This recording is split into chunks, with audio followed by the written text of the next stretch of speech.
Greetings and blessings to all my online family. My name is Bishop McKivett. I'm the head of a ministry called Full Gospel Evangelism.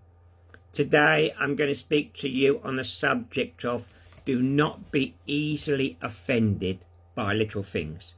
Do not be easily offended by little things. I'm going to read to you a verse of scripture that is found in the Songs of Solomon, chapter 2 and verse 15. That's the Songs of Solomon, chapter 2, verse 15. It says, "Take us the foxes, the little foxes that spoil the vine, for our vines have tender grapes." Oftentimes in our life, if we are not careful, it's the little things that can torment us, the insignificant things that can upset us, that can play on our mind. And if we are easily offended by these things, it will destroy our life, it will destroy our health, it will destroy our ministry. Because you think, if you're going to be easily offended by every little thing that comes your way, how are you going to react when the big things come your way? There are things that come our ways all days, every day, that offends us, that upsets us. Now, we can't stop these things from coming. They're going to happen to you, they're going to happen to me, and they have happened to me. But the way that we deal with them will show whether we are a man or woman of God or not, whether we are walking in the Spirit or we're not walking in the Spirit. We have to learn to handle things the right way and don't let the insignificant things torment us. We can get upset about so many insignificant things, we really can, friends. Let me give you some example.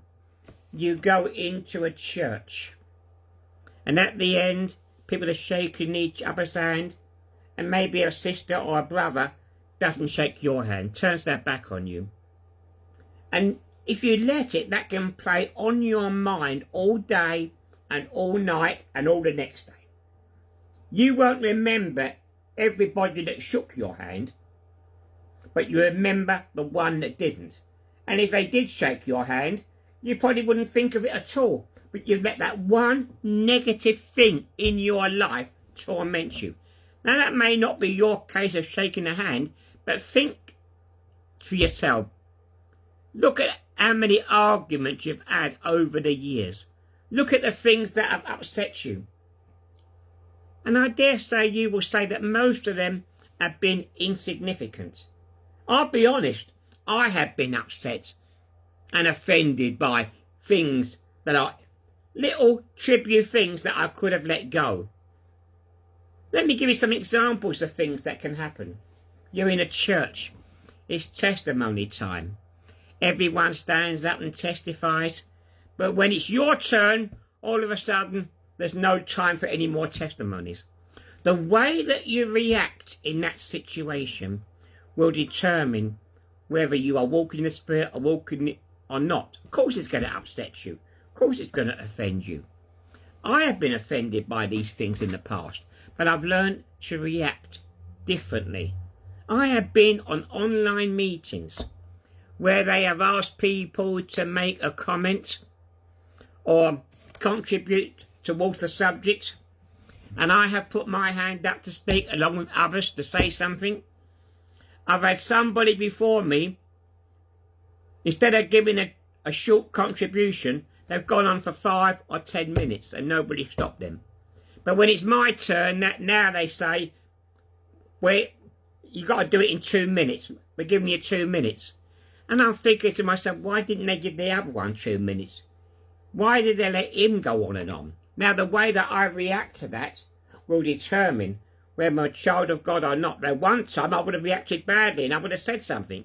Now I have learned just to let it go. And it still upsets me. It's still annoying, but I've learned to let it go. And if what I've got to say is so important, well, I can do what I'm doing now. I can get on TikTok or some other social media and I can make my point without mentioning that meeting, and it will be remembered more.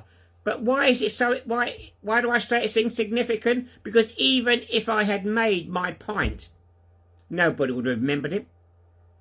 If I'd asked them next week what I said, nobody would tell me. So I'm getting upset or offended by little things. And you can let the little things in your life give you sleepless nights. Even in marriages, you think of the arguments that you and your husband or you and your wife have had, and I dare say most of them have been insignificant. You get upset because the toothpaste was left in the sink, or the husband left the toilet seat up. And you can argue for hours and hours and hours over something that is insignificant, because it takes less time to put the seat down than it does to argue about it. You can talk to him nicely and say, "Dear darling, please put the seat down when you go in."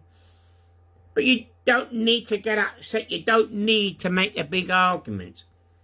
And I want you to think for a few minutes about the many arguments that you have had. And most of them have not been big things. They have been little things that have played on your mind. And then if you keep doing that, you'll get in a habit of being offended. You will get in a habit of being upset. So every time you go into a church, something's going to upset you. Every little comment is going to offend you. You go into a shop, any little thing's going to upset you. You go to work, every little thing is going to upset you because you've got into the habit of being offended. You've got in the habit of being upset by little things. And these things the devil can use to destroy us. Oftentimes we think, how will the devil tempt us? Sometimes we think of adultery, fornication, the big things, and the devil will use them. But most of the time, it's not those things. It's those little foxes. Those little insignificant things that destroy our life. There's an old English saying that says, don't make a mountain out of a molehill. Don't make something big out of something that is small and insignificant. If you are easily offended, I want you to think, next time that happens, how can I react in a way that honours and glorifies God? How can I act in a way that gives God the glory? Because I don't want to be known as a man that is easily offended. I don't want to be known as a man that's got a bad temper. I don't want to be known by that. I want to be known as a man of God, a man that walks in the Spirit.